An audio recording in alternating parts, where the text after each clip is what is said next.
67 percentile आया था real cat में। फिर बहुत सारी चीज़ें करी, 97.32 तक पहुंचा। DILR में 39.24 था। बहुत सारी चीज़ें करी सही वे में, तो डिसेंट पहुंच गया कि इंटरव्यूज़ दे पाया। फिर कॉन्ट्स में मतलब लेवल पहले से ही ठीक था, बट उसमें बहुत सारी चीज़ें ऐसी कर दी कि वही चीज़ें ही वही आती हैं जो पड़ी हुई होती हैं। सिम कैट अभी भी वही पूछता है, करियर लॉन्चर अभी भी वही पूछता है मॉक्स में, कैट तक वही पूछता है। ठीक है। या मैं भी स्टूडेंट ही था। ये बहुत सारी चीज़ें तुम्हें पता नहीं होती हैं जब मतलब तुम एज अ स्टूडेंट होते हो, जब तुम क्रैक कर लेते हो तब तुम्हें पता चलता है कि गेम में खेलना कैसे है। ठीक है, चलो अभी स्टार्ट करते हैं फिर। ओके, तो देखो क्या है कि this is your finishing kick. या तो तुम दूसरी तरफ पहुंच जाओगे गेम के, या तो तुम्हें वो पूरा फिर से करना पड़ेगा। एंड आई वांट कि किसी के साथ ऐसा ना हो, क्योंकि फिर से करना, फिर से पूरा बैठना, पूरा प्रोसेस लेके जाना, it's very very difficult for anyone. ठीक है।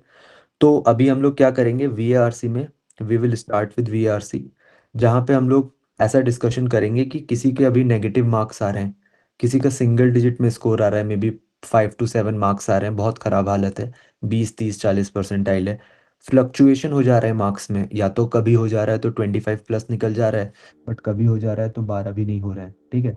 और एक जो बिगेस्ट फियर होता है ना, सबसे बड़ा सबके दिमाग में ये होता है कि यार ये कट ऑफ क्लियर हो जाए, क्योंकि हो सकता है कि तुम बहुत अच्छे हो DLR में, क्वांट्स में, बट तुम्हें एक फियर हो सकता है कि यार VRC की कट ऑफ ही नहीं निकली तो फिर कैसे होगा। राइट। तो मेरा क्या एम रहता है, मैं ये पहले बता चुका हूँ कि कोई भी स्टूडेंट गलती से भी मेरे तक पहुंच गया है, गलती से ही पहुंच रहा है, क्योंकि तुम्हें भी पता है कि एकदम ही रैंडम तुम भी एकदम गलती से ही पहुंचे हो यहाँ पे, तो उसको मैं 90 से 95 परसेंटाइल दिला सकूं। Like this is my aim, कि कोई भी बंदा गलती से भी उसने अगर यूट्यूब पे क्लिक कर दिया है, थंबनेल देख वेख के, कुछ भी देख के, कहीं से भी आया है वो, तो वो इतना तो कर ही ले जाए, चाहे उसकी सिचुएशन कुछ भी हो, चाहे उसके नेगेटिव मार्क्स आ रहे हो, सिंगल डिजिट्स आ रहे हो, फ्लक्चुएशन हो रहा हो, उसको फियर हो कि कट ऑफ क्लियर होगा कि नहीं, वो 90 से 95 पहुंच जाए। क्यों? क्योंकि यार मैं बहुत बार बता चुका हूँ, क्योंकि मैं भी वहां से ही पहुंचा हूँ यहाँ पे। ठीक है। सो आई कैन फील कि कैसा हो लगता है कि यार मैं जब रीडिंग करता हूँ तो मुझे कुछ समझ नहीं आता है। यार ये सामने वाला बंदा तो बता दिया उसने आराम से किसी ऑप्शन होगा, बट तुम अभी तक नहीं समझ पा रहे हो कि बी क्यों नहीं होगा। ठीक है। तो वो प्रॉब्लम बहुत सारे लोगों के साथ है। जिस जिस चीज़ से रिलेट करते जाओ, प्लीज़ थम्स अप कर देना, तो मुझे थोड़ा कनेक्टेड फील करेगा कि अच्छा ठीक है, जो मैं बोल रहा हूँ तुम लोग रिलेट कर पा रहे हो कि नहीं। क्योंकि रिलेट नहीं कर पा रहे हो तो ये सब बकवास है। ठीक है। तो इस हिसाब से मेरा ये एम है कि कोई बंदा बहुत लो भी कर रहा हो तो वो यहाँ तक पहुँच जाए। ठीक है। तो इस पे अभी हम लोग डिस्कस करेंगे, फर्स्ट थिंग। सेकेंड चीज हम डिस्कस करेंगे DILR सेक्शन पे। DILR is like a make or a break section for everyone. यहाँ पे अच्छे अच्छे लोग जीरो ला सकते हैं, और मतलब बहुत सारे लोगों की इसमें हालत टाइट रहती है। ठीक है। तो यहाँ हम डील करेंगे कि यार अगर तुम्हारे जीरो नंबर आ रहे हैं, कोई मॉक देते हो तो कभी कभी जीरो आ जाता है, तब कैसे होगा, या अक्सर जीरो आ जाता है, जो भी सिचुएशन। अगर हो भी रहा है तो एक सेट हो जा रहा है तो तुम्हारे 9 से 10 नंबर आ रहे हैं, बट तुम हमेशा देखते हो कि यार जो भी तुम मॉक दे रहे हो तो उसमें 60 परसेंटाइल, 70 परसेंटाइल, 75 परसेंटाइल, 79 परसेंटाइल, इसके ऊपर नहीं पहुंच पा रहे हैं। कभी ऐसा नहीं हो रहा है कि यार यहाँ पे अगर मैं ये कर लेता, मतलब एक सेफ जोन पे नहीं हो। ठीक है। तुम्हें हमेशा फियर रह रहा है कि यार हमारी कट ऑफ क्लियर होगी कि नहीं, मैं इंटरव्यू में बैठ भी पाऊंगा कि नहीं, क्योंकि इतना तो फर्क पड़ेगा नहीं। अगर तुम VARC या कॉन्ट्स में एकदम बेस्ट हो ना, best best in the country, उस चीज़ से कोई नहीं फर्क पड़ता है unless you clear the cut off. तो ये सेक्शन तुम्हारा कट ऑफ निकालने के लिए बहुत इंपॉर्टेंट भी है। उसके बाद होता है कि यार कभी कभी तो मेरे दो सेट हो जाते हैं, तो मैं 13 नंबर ला के सीधे 98 99 ले आता हूँ, सिम कैट मॉक में, CL मॉक में, जो भी मॉक हो रहे हैं। या कभी कभी यार मैं एकदम ही क्लीन बोल्ड हो जाता हूँ। ठीक है। तो इनमें से जितनी भी चीज़ें बोली या इसके आसपास में जितनी चीज़ें बोली, वहाँ से मेरी कोशिश ये रहेगी कि कोई भी बंदा आया है तो वो 90+ परसेंटाइल ले आए। ठीक है। उससे क्या होगा कि यार उसका एक गेट तो ओपन होगा कि आगे मैं बढ़ सकता हूँ इसमें। ठीक है। So this is my aim, इसके बारे में बताऊंगा कि तुम्हें क्या करना चाहिए यहाँ से यहाँ पहुँचने के लिए। This is the second thing. Okay, clear है इतना? क्योंकि यार मेरा भी बहुत ही लो था, इससे लो तो इसी के अराउंड होगा ना सबका। यहाँ से तुम इतना तो पहुँचो 90+, राइट? तो मुझे एकदम ही अंदाज़ा है कि कैसा फील होता है, ठीक है, क्योंकि मेरे बहुत बार आते थे।